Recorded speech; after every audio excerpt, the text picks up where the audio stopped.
सदन का रुख करेंगे जहां कार्रवाई शुरू हो गई है।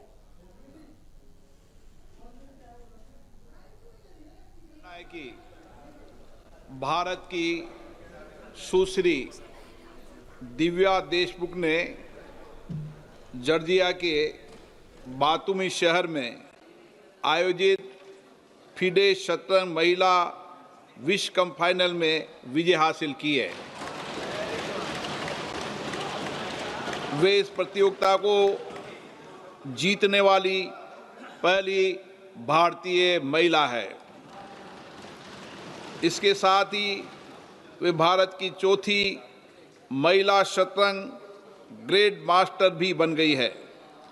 सुश्री देशमुख ने फाइनल में अपनी भारतीय साथी खिलाड़ी श्रीमती कोनेरू हप्पी को पराजित कर चैंपियन बनाने का गौरव प्राप्त किया है।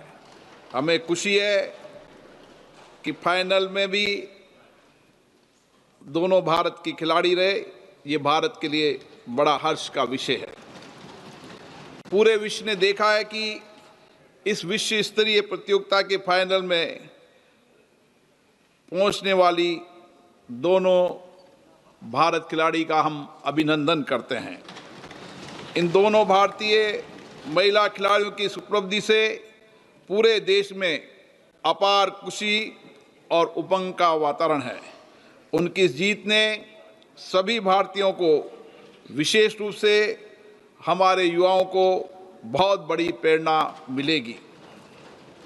ये सभा सुश्री दिव्या देशमुख एवं श्रीमती कोनेरू हप्पी की इस उत्कृष्ट उपलब्धि के लिए बधाई देती है एवं भावी सफलता के लिए हार्दिक शुभकामनाएं प्रेषित करती है। ताली तो बजा दो जोर से।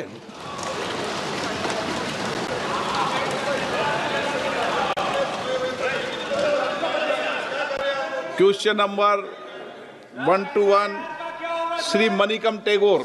Sir, question number 121, sir. Sir, question number 121. मान प्लीज माननीय अध्यक्ष महोदय, एक विवरण सभा पटल पर रख दिया गया है।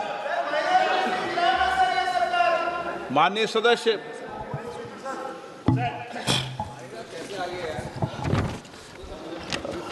Honorable Prime Minister publicly promised to double farmers' income in 2022. It is now 2025. Can the Honorable Minister present official data? Can the Minister not budget allocation figures on whether the farmers' real incomes adjusted for inflation have actually doubled? If not, will the government accept that this grand promise was a jumla and clarify what accountability measures it has taken for misleading the farming community? माननीय अध्यक्ष महोदय, प्रधानमंत्री श्रीमान नरेंद्र मोदी जी के नेतृत्व में किसानों की आय बढ़ाने का अभियान निरंतर जारी है। हमने 6 उपाय किए हैं। नंबर 1, सरकार ने उत्पादन बढ़ाने का फैसला किया, उत्पादन बढ़े। नंबर 2, आय बढ़ाने के लिए लागत घटे। नंबर 3, उत्पादन के ठीक दाम मिले। नंबर 4, नुकसान हो जाए तो उसकी भरपाई करें।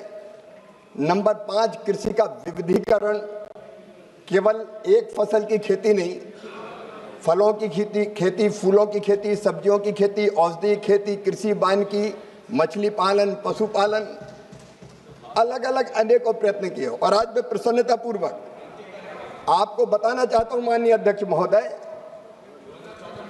कि पिछले 10 सालों में फसलों का जो उत्पादन है, कुल फूड ग्रेन्स का, खाद्यान्न का, इसमें 246.42 मिलियन टन था 13-14 में, अब बढ़ के 353.96 मिलियन टन हो गया है। दलहन का उत्पादन माननीय अध्यक्ष महोदय 16.38 मिलियन टन से बढ़ के 25.24 मिलियन टन हो गया है। तिलहन का उत्पादन माननीय अध्यक्ष महोदय 27.51 मिलियन टन से बढ़ के 42.61 मिलियन टन हो गया है और बागवानी का उत्पादन माननीय अध्यक्ष महोदय 280.70 मिलियन टन से बढ़ के 367.72 मिलियन मीट्रिक टन हो गया है। और मैं माननीय ललन सिंह जी आपको भी बधाई दूंगा। किसान ही दूध उत्पादित करता है। दूध का उत्पादन 137.7 मिलियन टन से बढ़ के 239.30 मिलियन टन हो गया है। चाहे मछली का उत्पादन हो, दूध का उत्पादन निरंतर बढ़ रहा है और किसानों की आय का जहां तक सवाल है माननीय अध्यक्ष महोदय, मैं दावे के साथ कहता हूं कई किसानों की आय दुगनी से भी ज्यादा बढ़ी है। और हम जो उपाय कर रहे हैं माननीय अध्यक्ष महोदय, आपने बजट की बात कही माननीय सदस्य ने। अरे आपके समय में जब आप उस सरकार का हिस्सा थे यूपीए की, तब केवल 27,000 करोड़ बजट था। बजट है 1,27,000 करोड़ रुपया। माननीय अध्यक्ष महोदय, ये एनडीए की सरकार में निवेदन करना चाहता हूं, किसान सम्मान निधि पहले तो कभी नहीं थी। माननीय अध्यक्ष महोदय 10 करोड़ किसानों को किसान सम्मान निधि से लाभान्वित किया जा रहा है और मुझे गर्व है, मोदी है तो मुमकिन है। लगभग 2 लाख करोड़ रुपया उर्वरकों पर सब्सिडी देने का काम कर रही है, तो मोदी सरकार कर रही है। जब यूपीए की सरकार थी माननीय अध्यक्ष महोदय, तब केसीसी पर जो केसीसी और बाकी संस्थागत लोन मिलता था, वो लोन मिलता था केवल 7 लाख करोड़। आज वो लोन मिल रहा है 25 लाख करोड़ रुपया माननीय अध्यक्ष महोदय।